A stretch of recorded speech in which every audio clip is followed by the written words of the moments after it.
In the previous lesson, we derived the formula for the derivative of a function at a given point.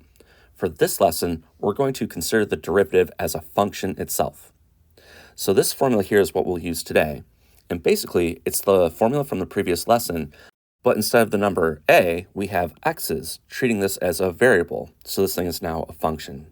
So just to state that, we'll replace the a's with x's. And now we're saying that this thing is not just a number, but a function itself. In example 1, we have the graph of f of x is equal to x squared. I want to do two things. I want to consider what the function f prime of x, the derivative of this, will look like. Then I want to use this formula to actually derive the equation itself. As we noted last lesson, a good starting point if you want to consider what this function looks like is find any places where the derivative is equal to 0. Those are typically easy to spot.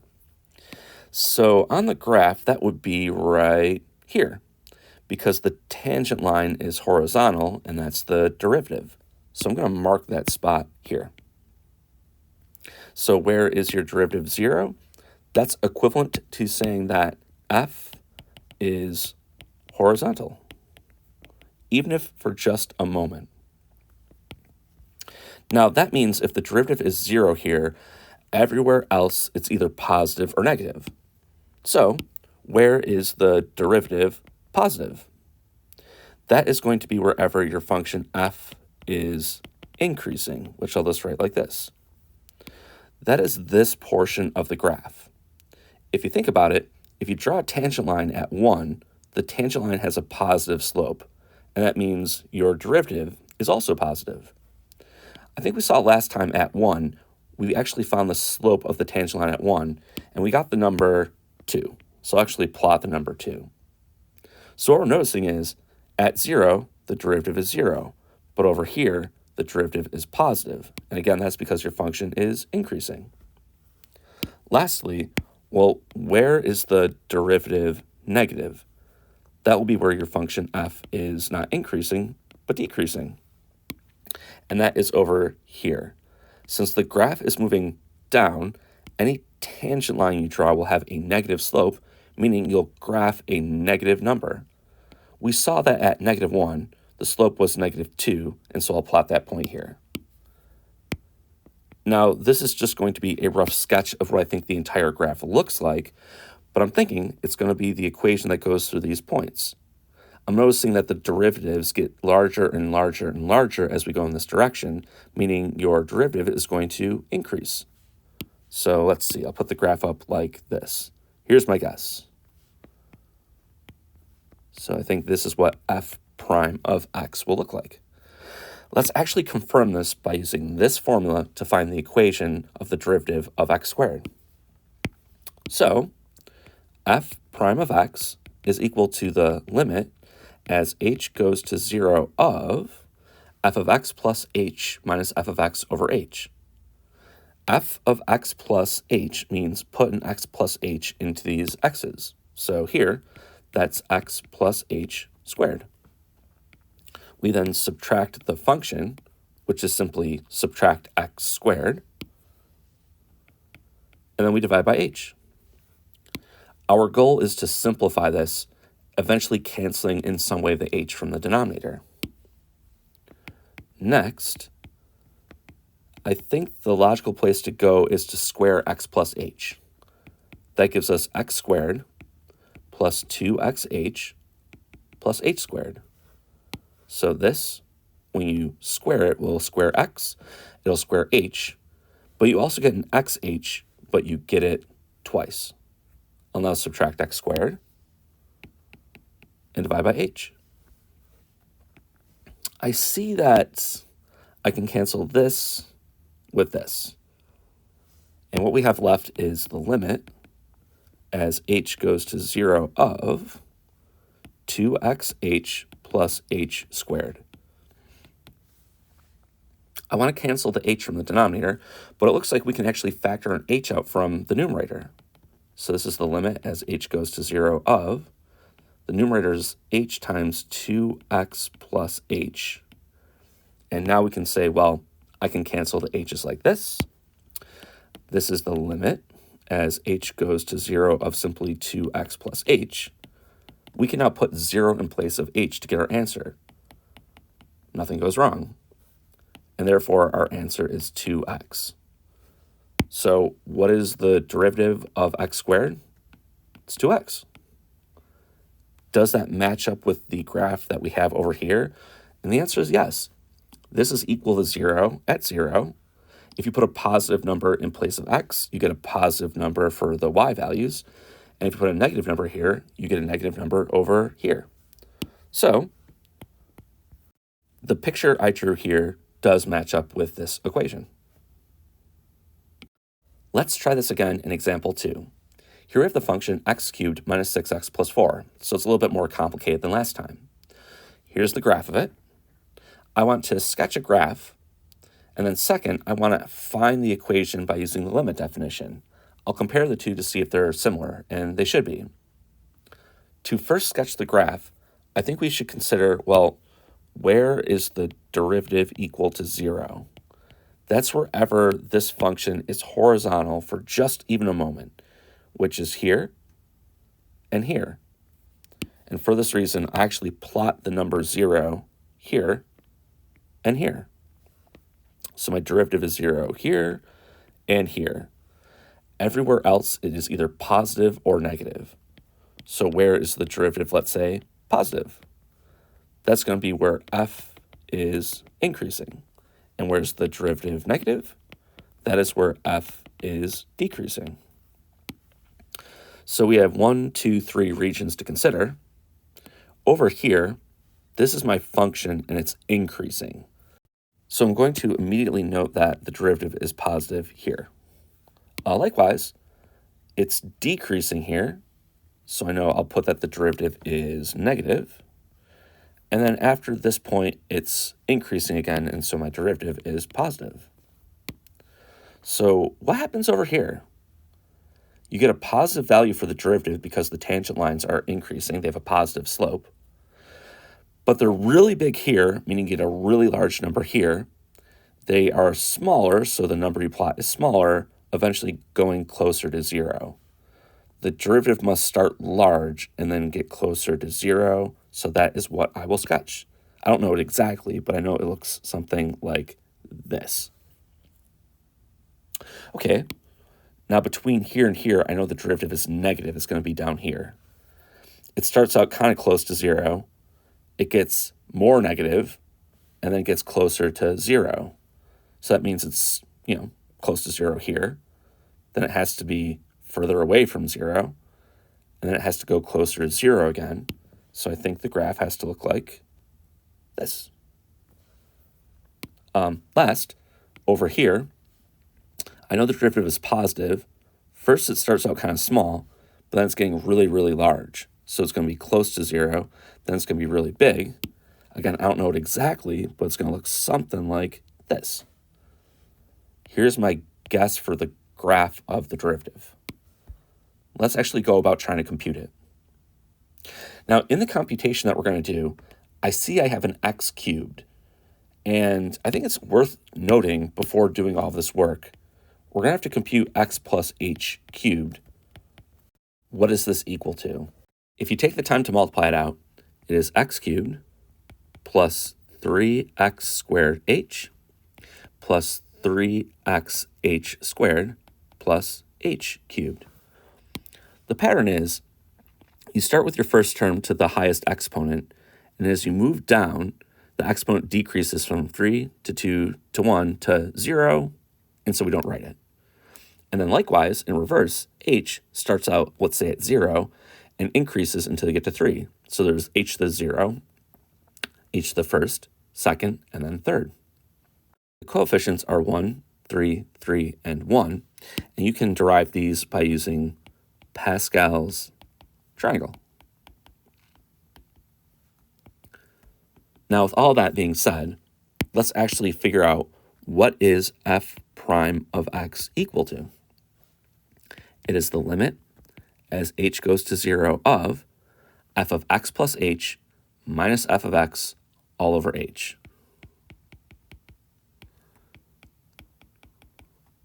One thing to be careful about here is when you subtract your function f of x, you're subtracting the whole thing, meaning you're going to distribute a negative to every single term. So this is the limit as h goes to 0 of, it's going to be a massive fraction. For f of x plus h, we get x plus h cubed minus 6x plus h plus 4, and then minus the function. And as I said, you're distributing a negative to every single term because you're subtracting the whole thing. And so I'll put minus x cubed plus 6x minus 4. And that came from the fact that you're subtracting the whole thing, so you have to make sure you distribute the negative. This is all divided by h. Okay, now we have the limit as h goes to 0 of, if we cube x plus h, as stated above, we get x cubed plus 3x squared h plus 3xh squared plus h cubed. I'll distribute the negative 6, so this will go into the parentheses. We have minus 6x minus 6h plus 4, and then we're subtracting x cubed. We're adding 6x and subtracting 4. It should be that a bunch of stuff cancels, and it does. X cubed cancels, so does 6x and 4.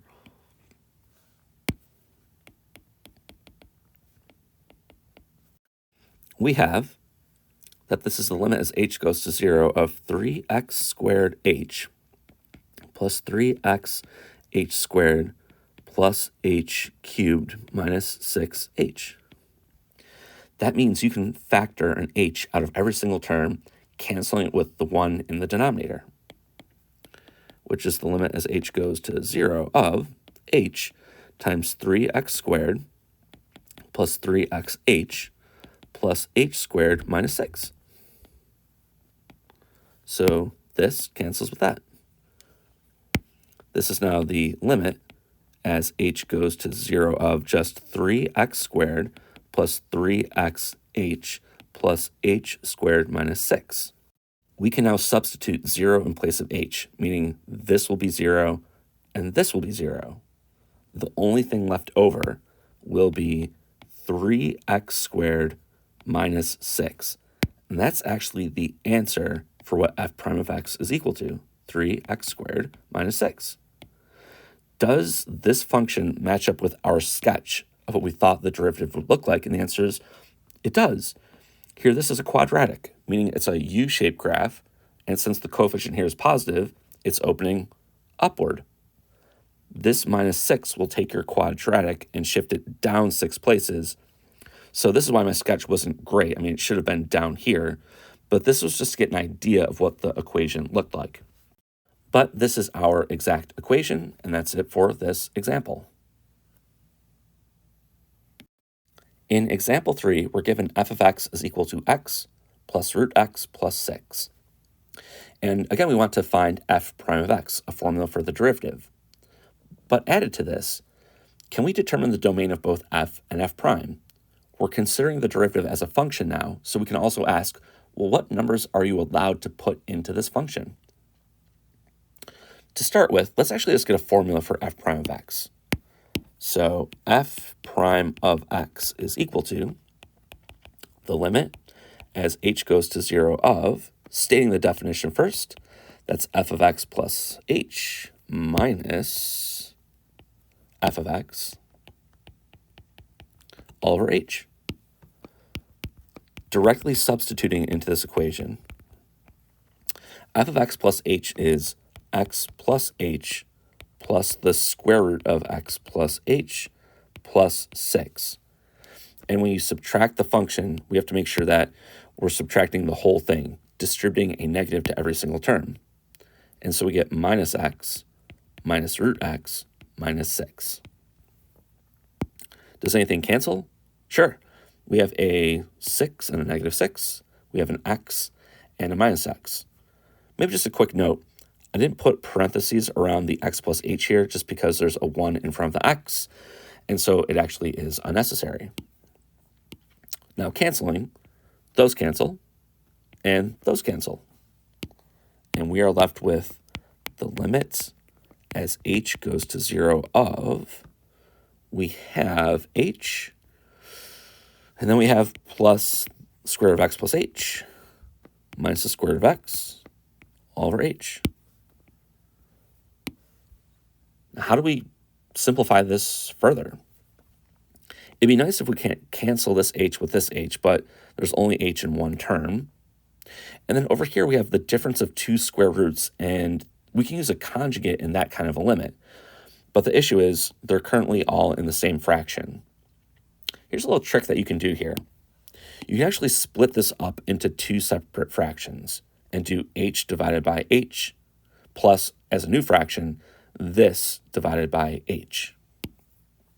That is, this is the limit as h goes to 0 of h over h plus root x plus h minus root x all over h. We're allowed to do this because h is a common denominator. And if you add these two fractions together, you put a single h in the denominator and sum the two numerators. This will simplify nice. Now we can actually cancel the h, and we're just left with a 1. And the trick to solving this limit is using a conjugate, meaning you multiply by root x plus h plus root x all over root x plus h plus root x, essentially multiplying by 1. Gotta be careful to distribute when we multiply all this stuff together, but this is what we end up with. It's the limit as h goes to 0 of 1. Then we get plus, and we're going to get a big fraction. I want to cancel this h eventually, so I won't distribute it into the parentheses here. I'll just write it as h times root x plus h plus root x. And in the numerator, the reason for using the conjugate is your middle terms cancel, and you only have to consider root x plus h times root x plus h and negative root x times positive root x. Root x plus h times root x plus h is simply x plus h because you're squaring it. And likewise, we have minus root x times root x is root x squared, or just x. This worked out perfect. There's no two middle terms. They cancel at 0. This x cancels with that one, and we're left with a single h in the numerator. This is the limit as h goes to 0 of 1 plus h over h times root x plus h plus root x. I can cancel this with that, and we have just a single 1 in the numerator. We can now take this limit by simply putting 0 in place of the only h that's left. This is 1 plus 1 over, that's root x plus root x. And again, there's an h here. If you call this 0, it leaves you with only the x. Root x plus root x is 2 root x. So we get 1 plus 1 over 2 root x. And here is the formula for our derivative. Now going back, what is the domain of f? On the original function, nothing's wrong with an x or a 6, but the issue is with a square root. You cannot put negative numbers into this function. You can only put 0 and positive values. And for this reason, just by observation, this is the domain, including 0 and all positive numbers. It'll turn out that the domain of your derivative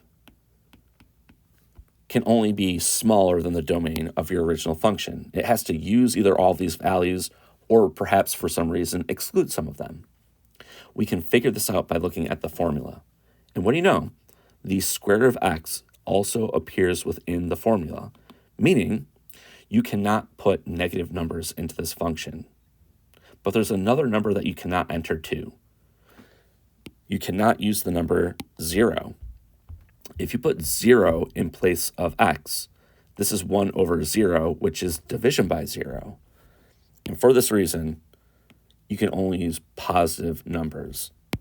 So I'll note that since we have 1 over 2 root x, x equals 0 is not allowed. You have to throw it away. So these are almost the same, but we had to exclude just one of the values that was up here. So by looking at that previous example, you can ask the question, given a function, does f prime of x always exist? And we just saw that the answer is actually no. Sometimes it won't exist.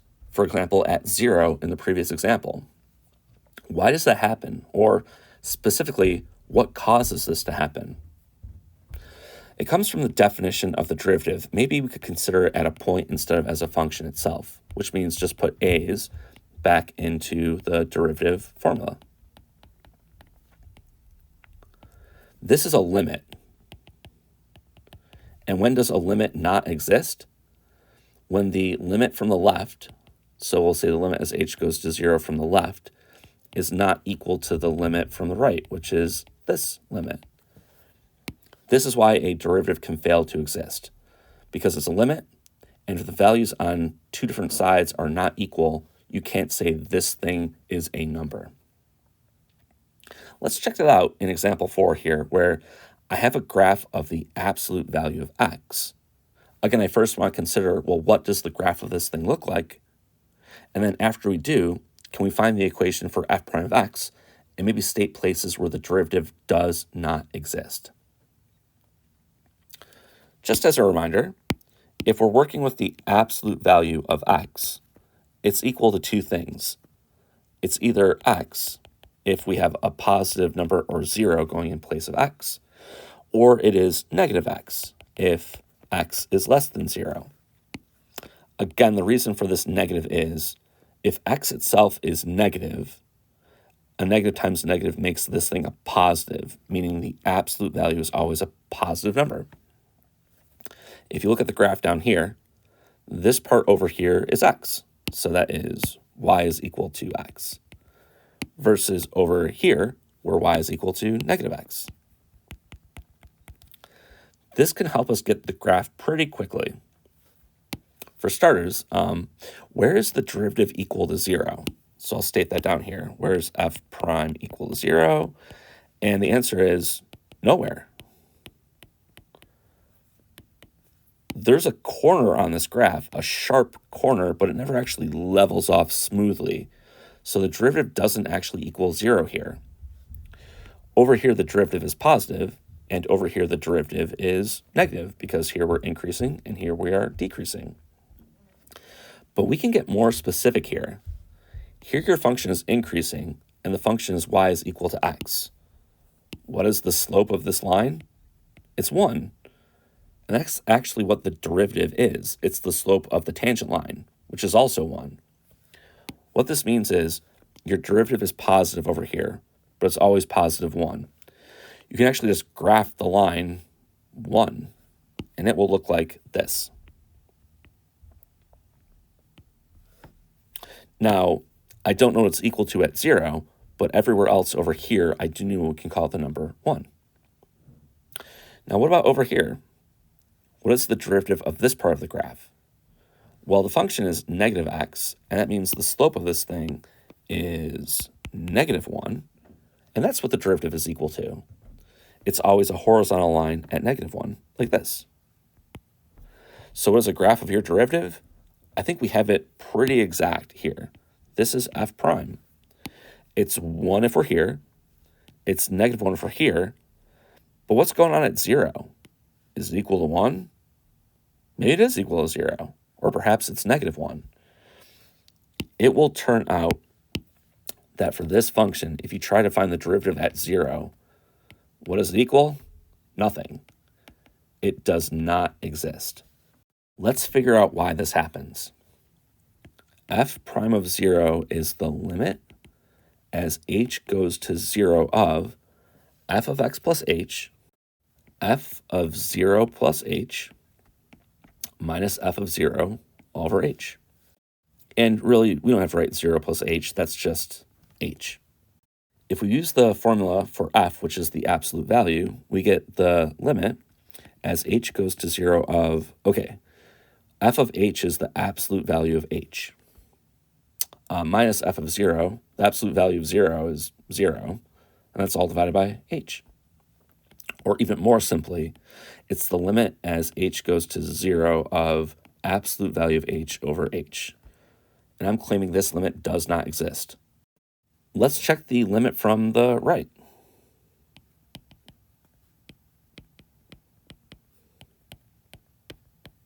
What does that equal?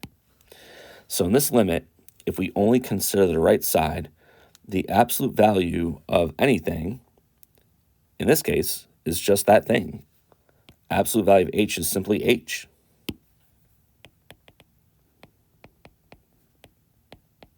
But h over h is 1. So this is the limit as h goes to 0 of 1, which is 1. So that's our right-hand limit. So this is from the right. Well, what about the left? That's the limit as h goes to 0 from the left of the absolute value of h over h. But this time, if you're coming in from the left for negative numbers and you put an h here, it's equal to negative h. Again, that extra negative here makes the whole thing positive. This is the limit as h goes to 0 from the left of negative h over h.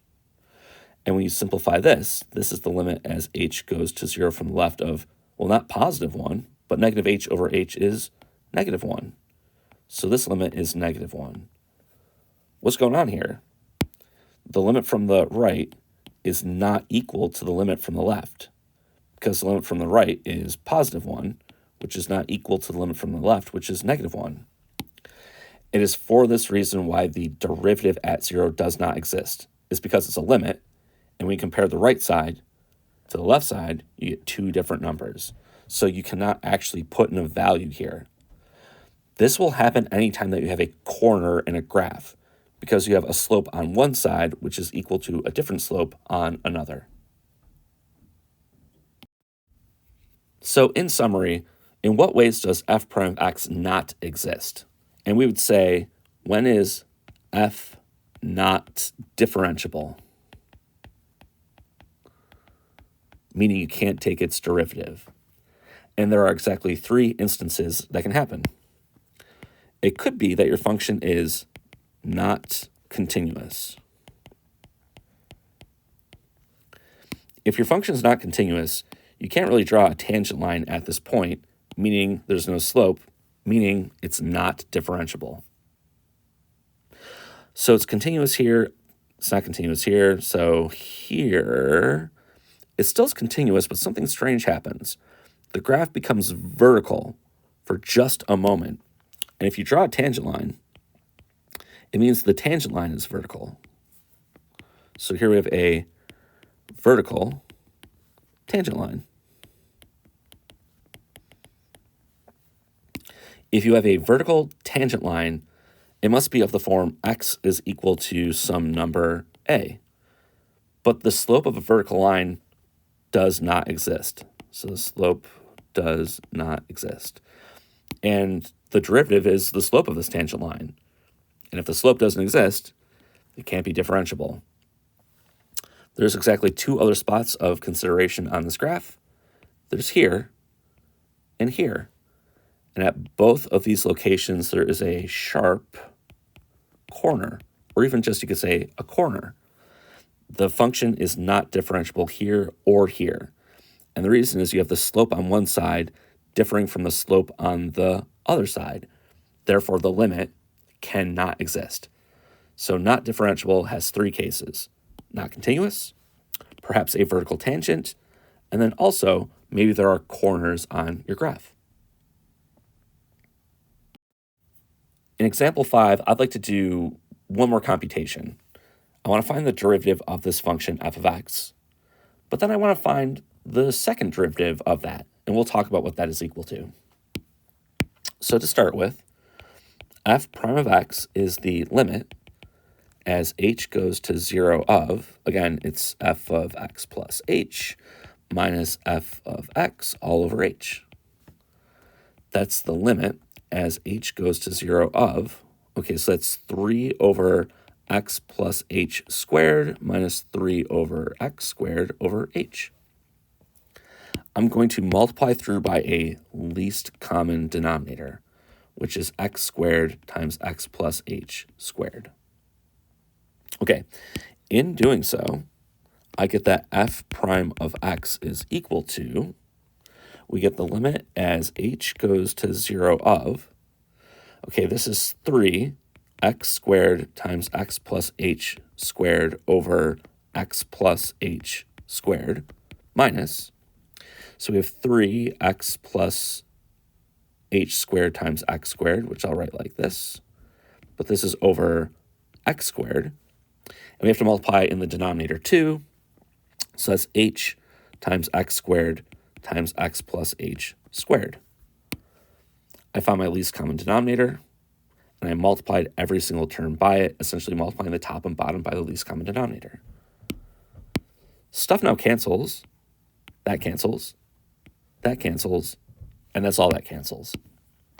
This is the limit as h goes to 0 of, we have 3x squared minus 3x plus h squared over h times x squared times x plus h squared. This trick is nice because it gets rid of the fractions within fractions. I'm going to expand this, distribute in the -3, cancel common terms, remove this h, and eventually put 0 into the expression. Maybe just to note again that x plus h squared is x squared plus 2xh plus h squared. So I know what this is equal to.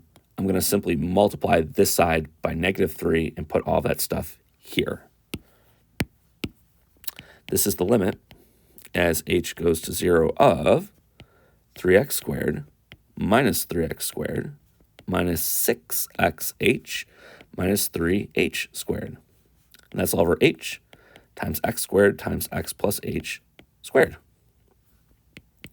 This is the limit as h goes to 0 of, the 3x squareds cancel, and we're left with 6xh minus 3h squared, all over h times x squared times x plus h squared. I can factor out an h and cancel it from the denominator. That's the limit as h goes to 0 of h times minus 6x minus 3h all over h times x squared times x plus h squared. So this cancels with that. This is the limit as h goes to 0 of, we have minus 6x over x squared times x plus h squared. I can now put 0 here, and this whole thing is now going to be x squared. So we have negative 6x over x squared times x squared. In the numerator, we have 1x. In the denominator, we have 4. That's negative 6 over x cubed. So again, what happened here is I was able to cancel the h. I put a 0 here, changing this whole thing to simply x squared. X squared times x squared is x to the 4th. A 1 over a 4 is a 3 only in the denominator. Now this is the derivative of this function. So what's this thing? A second derivative just means you take your first derivative and take the derivative of that. So we do this entire process again, but with this new equation. I'll put that on the next slide. So here we have the first derivative, and our goal is to find, well, what is the second derivative, meaning we're doing this process one more time. It's the limit as h goes to 0 of f prime of x plus h minus f prime of x all over h. If I put this into the function, we get the following. We have negative 6 over, well, this time, it's x plus h cubed. We have minus 6 over x cubed, and this is all divided by h. We'll use the same trick as last time. The least common denominator is x cubed times x plus h cubed. And I'll also note again that x plus h cubed is x cubed plus 3x squared h plus 3xh squared plus h cubed. So we have, if I multiply this to every single term here, here, and here, let's see, that gives us x cubed over x plus h cubed, x cubed, x plus h cubed, and x cubed, x plus h cubed. What cancels? The x plus h cubes, the x cubes, and we have, this is the limit as h goes to 0 of, this is negative 6x cubed, plus, I'm going to take 6 and distribute it into this, which gives us 6x cubed plus 18x squared h plus 18xh squared plus 6h cubed. And that's all over h times x cubed times x plus h cubed. Stuff cancels. Let's see, we can cancel this and that, and that's it. And in all the remaining terms, there's at least one h that can be factored out. This is the limit as h goes to 0 of h times 18x squared plus 18xh plus 6h squared all over h times x cubed times x plus h cubed. This cancels with that. So again, going from this step to this step, I had these three terms, and each had an h in it that I factored out. It allowed me to cancel this with that. But at this point, we now can put 0 into every single h to get our answer. So we get in the numerator 18x squared. This is 0 and this is 0. I won't write it. And if we put a 0 here, we get x cubed multiplied by this other x cubed. Okay, that's 18. We have an x squared on the top and an x to the 6th on the bottom, and that means we have an x to the 4th overall, and that's the final answer.